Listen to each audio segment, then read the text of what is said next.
Evangelio según Marcos, capítulo 2. Biblia textual. La autoridad para perdonar. Pasados algunos días, volvió a entrar en Cafarnaúm y se oyó que estaba en casa. Y se reunieron muchos, de modo que ya no había sitio ni aun frente a la puerta, y él les hablaba la palabra. Y vienen, y entre 4 le traen un paralítico. Pero al no poder entrarlo por causa de la multitud, levantaron el techo encima de donde él estaba, y luego de hacer una abertura, bajaron el catre donde yacía el paralítico. Viendo Jesús la fe de ellos, dice al paralítico: Hijo, tus pecados te son perdonados. Pero allí sentados había algunos de los escribas, y cavilaban en sus corazones: ¿Por qué habla éste así? Blasfemias dice. ¿Quién puede perdonar pecados sino solo Dios?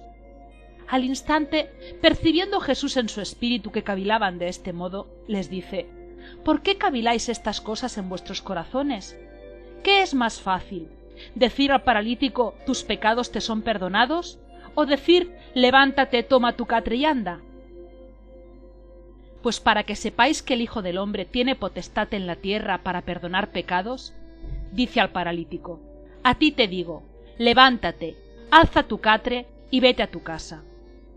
Y fue levantado, e inmediatamente alzó el catre y salió delante de todos, de manera que todos estaban asombrados y glorificaban a Dios, diciendo: jamás vimos algo así. Leví el publicano. Y salió nuevamente junto al mar, y toda la multitud acudía a él y les enseñaba. Y pasando, vio a Leví, el de Alfeo, sentado en el lugar de los tributos, y le dice: sígueme. Y levantándose lo siguió. Y sucedió que, estando reclinado a la mesa en su casa, muchos publicanos y pecadores estaban reclinados a la mesa con Jesús y sus discípulos, pues eran muchos los que lo seguían. Los escribas de los fariseos, viendo que comía con los pecadores y publicanos, decían a sus discípulos: ¿con publicanos y pecadores come? Al oírlo, Jesús les dice: los sanos no tienen necesidad de médico, sino los enfermos. No vine a llamar a justos, sino a pecadores. Sobre el ayuno. Y los discípulos de Juan y de los fariseos, estando de ayuno, van y le preguntan: ¿por qué los discípulos de Juan y los discípulos de los fariseos ayunan y tus discípulos no ayunan? Jesús les dijo: ¿pueden acaso ayunar los que asisten al esposo mientras el esposo está con ellos? Entre tanto tienen consigo al esposo, no pueden ayunar. Pero vendrán días cuando el esposo les sea quitado, entonces ayunarán en aquel día. Nadie cose un remiendo de tela nueva sobre un vestido viejo. De otra manera, el remiendo nuevo tira de lo viejo y se hace una rotura peor. Y nadie echa vino nuevo en odres viejos. De otra manera, el vino reventará los odres, y se echan a perder el vino y los odres.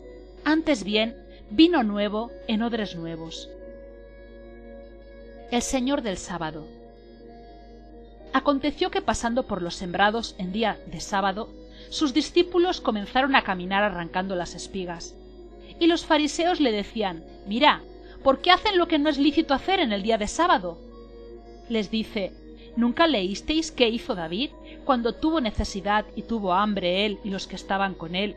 ¿Cómo entró en la casa de Dios en tiempo del sumo sacerdote Abiatar y comió los panes de la proposición, de los cuales no es lícito comer sino a los sacerdotes, y dio también a los que estaban con él? Y les decía: el sábado fue instituido para el hombre, y no el hombre para el sábado.